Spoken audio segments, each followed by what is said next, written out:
Thank you. Well, I'll be somewhat quicker. Some don't know my story, so how did I get to this spot? I got here because I complained so much at my house that my wife finally said, you have two choices. You can either be quiet or you can run for office because you need to do something with your frustration and your tension that's in our home. So I chose to run for office. I love Kitsap County. I love where we live. I think it's the best place to raise a family. I don't want to lose it. And I feel like over the last 5 to 10 years, I've incrementally seen it get worse and worse. The problems in the community are getting bigger, our solutions are getting less effective, and we need to change our approach. And so simply put, I decided to get involved. And so my history is a history of really big business.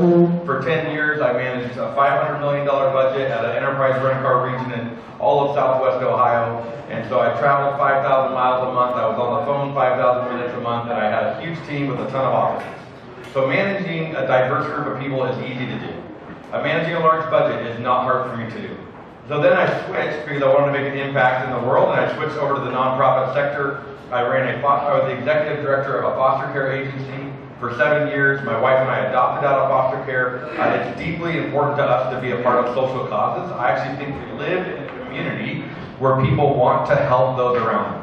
That's the kind of community I want to be in. I want to help my neighbor. I want to help people who are down out on their luck. I want to be a community that cares about their neighbors. I think we live in that community here. Our nonprofit community in Kitsap is very strong.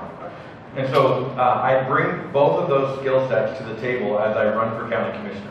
The ability to understand complex budgets. I've been on the county budget committee for 3 years. The ability to understand nonprofit approaches to problems in our world. And I would argue that almost always nonprofits come up with a better solution than government will. And so, one, they're cheaper. 2, they're almost always more effective. And 3, most nonprofits don't think they're going to have that funding for the rest of their life. When you start a government program, you're never going to get rid of it. So we need to not be adding more programs. We don't need new tax dollars. We need to reprioritize how we spend things. And so let me just tell you the 3 issues that I hear at every single door. So people wonder, how did a guy like me, who apparently wasn't supposed to win a primary, how did I win?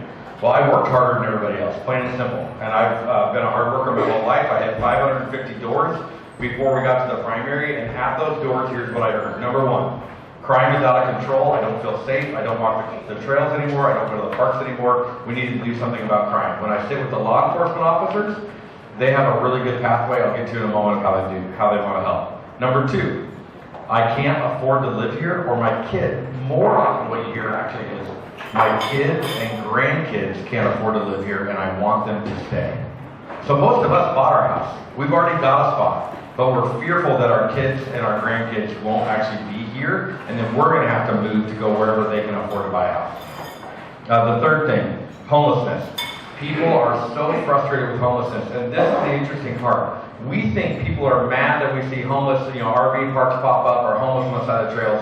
They're actually not mad that we have homeless in our community. They're ticked off that we haven't begun to approach homelessness in a way that actually solves the problem.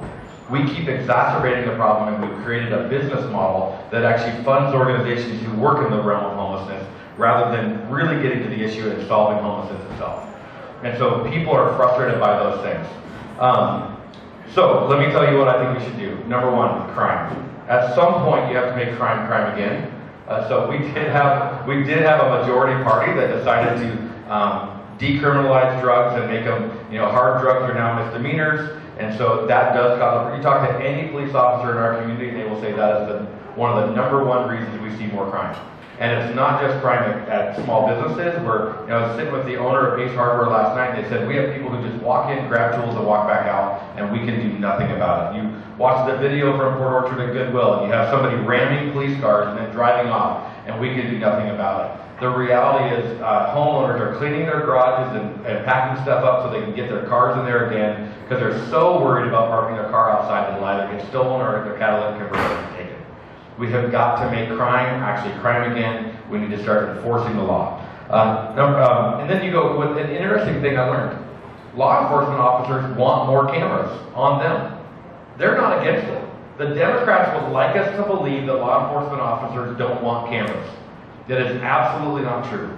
When you sit with our law enforcement officers, they say them having a camera does just as much to protect them from a false allegation as it does to protect an individual from a bad police officer. So we actually need to invest in that and get that out there. Number two, housing, what can we do? We have to reduce red tape. We have to lower our impact fees, and we have to get more creative around housing solutions. And so right now you have housing is unaffordable for a normal person to buy a home. If you're a teacher, if you're a first responder, if you're somebody at the shipyard, you can't afford to just go buy a house. We've made it so expensive, it takes so long. The average builder is waiting 4 to 5 years to get their permits through, and we have 7,000 housing units short of what we actually need in our community. And so we have to fix the pathway to get more housing and to do it responsibly. And at the same time, we have to manage our infrastructure growth. And so I know for me, I don't want a ton of houses where I live. I thought I bought a community that wouldn't have a lot of them. I also don't want homelessness. Some way we have to come together in the middle. And so I do recognize the tension inside of my statement when I say we're going to do more housing. Because a lot of people, frankly, a lot of Republicans get really mad at me when I say we need more housing, because they go, no, we don't want more people here. And you're like, I get that, but they're already here. And so you either have a choice, be mad about homelessness and don't allow more housing, then do something about housing, or be mad about housing and produce more homelessness. It is going to go one of those ways. So that's probably too simple of a statement, but it's generally, we can talk more later if you have questions. So number 3, homelessness.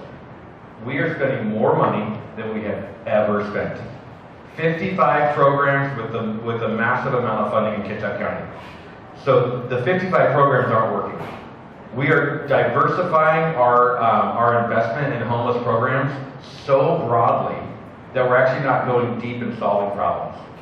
One of the simplest solutions to make is actually to take the same money we already spend, consolidate it to fewer agencies and require them to do better work, and then show return on their investment. I was in nonprofit forever. It is not that hard to make that change. I know how to do it, so we can step there. Here are 2 really actionable ways that you can help. And frankly, you can help every single candidate in these 2 ways. The first one is this. You have relationships, and they're not all with Republicans. Have healthy conversations with people who are different than you. Don't go to the extremes. The other 2 who are up here are so right. We are not trying to get Republican votes. If I don't have Republican votes, I've already lost. I am banking on your vote. What I need you to help me do is win the 20% of the people that are in the middle. 20% of our community does not identify with a party. They are independent. They no longer want to be Democrat. They no longer want to be Republican. We have got to win that 20%. If we can win the 20%, we can win every single seat.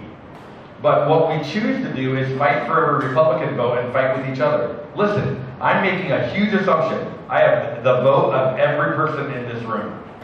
If I cannot assume that, I will not win. So I have to assume I have your vote, and I have to assume you're going to go talk to your neighbors and your friends and your family who are moderates, and you're going to convince them to vote. And it's not going to be through extremist things. It's going to be things through like, hey, don't we want to reduce crime? Don't we want to be able to let our kids and grandkids buy a house? Don't we want to find a real solution to homelessness? Hey, I have a candidate who can do that. Okay, so that makes sense. So we're going for moderate votes. So you can help us with that. If you want to get out, I know like in the 23rd, right now my team's just joining the 23rd. They're so organized in how they do doorbelling. You show up, it's easy, get involved. You can talk to Paige, she's right there. The second one is this. Contribute money. Just in mailers alone, my budget is $68,000 for the general election. I spent $44,000 in the primary. I spent money out of my own pocket. I begged every friend and family member that they contribute money. It costs a ton of money to win.